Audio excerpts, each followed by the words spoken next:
Polecats and pigs, pigs and polecats, rat.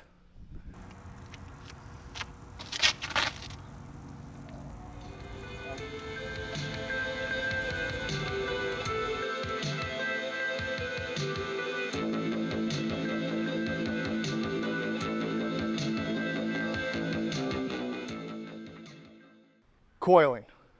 If you coil at the shoulders, you can get into the same position as Drew Gibson and all the pros.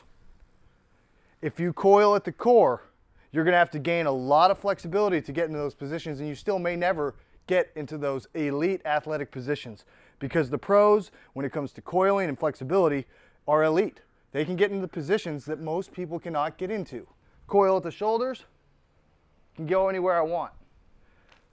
Coil at the core, I can only go as far as I am flexible. Yeah, that might be the Drew Gibson position, but I can't get into that position during a run-up. So you think about how hard it is to get into a position like that just standing here.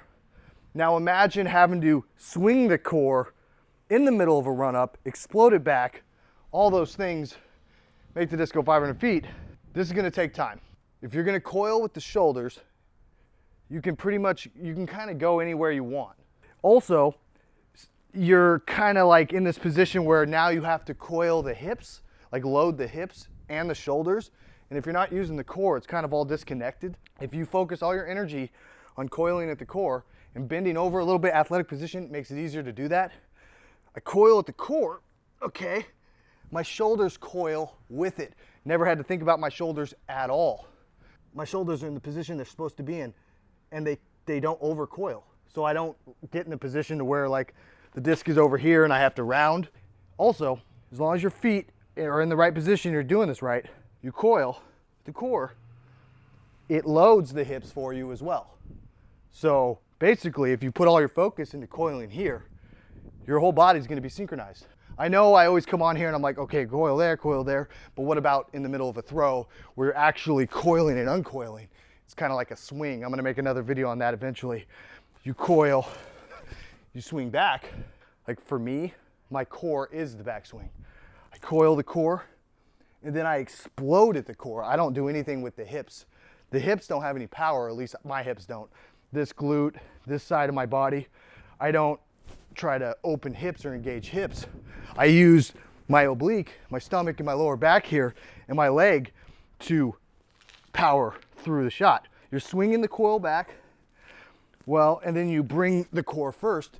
That's how you create the lag. Coil, see how the core came first? Every time I do that, a massive flex, a massive explosive feeling right here. When you are just beginning, you need to copy shorter distances. Overthrow Disc Golf has provided an amazing training tool. 350 feet is where it's at. You now have the exact distances on that video, 150, 250, 350, hyzer, flat. If you study Drew Gibson at 300 feet, those are positions that I think people can get into. This is a coil I think someone can do without having elite flexibility.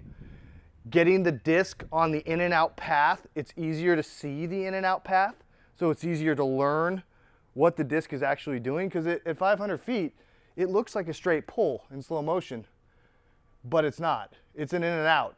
It requires a lot of flexibility to be able to get into that position. Obviously, Drew Gibson is on a different planet than me. I know that. But I still get the rubber band effect, even if it's just not nearly as awesome. Just to get a better image of the in and out. Right now, just focus on me on the right. I couldn't time these up very well. So I have already started rotating. My left arm is coming down to help the core rotate my body. The left arm coming down helps my core spin much faster. The fact that my left arm comes down, my core and my left arm both pull through my back at the same time I extend, which flexes the whole back, the whole core, the leg. It all is one big rotation that whips the arm in. I'm rotating still rotating, and I still haven't got to full extension. This core rotation is taking place before I extend. That's how I get ahead of my arm. And that's how you create lag. Obviously, copy Drew Gibson, don't copy me. I'm already exploding through my rotation, and now my full extension meets the left arm, and here's the rubber band effect, whips it in for me. You need to rotate with the disc out of your way, and your rotation brings the arm in. Now you can do a lot with the elbow. There's so many little things you can do with your arm when you learn to use your fast twitch muscles.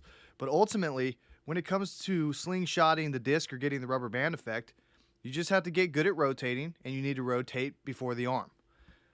And the arm needs to be in a specific spot so that it can easily come in, and then it goes back out. Be sure to watch Drew Gibson's flat shot. You can see the out in out much easier. Start with shorter footage and don't focus on distance, focus on the technique and put yourself in a position to succeed. 500 feet down the line, full power Drew Gibson down the line. Right now, don't look at it until you're ready.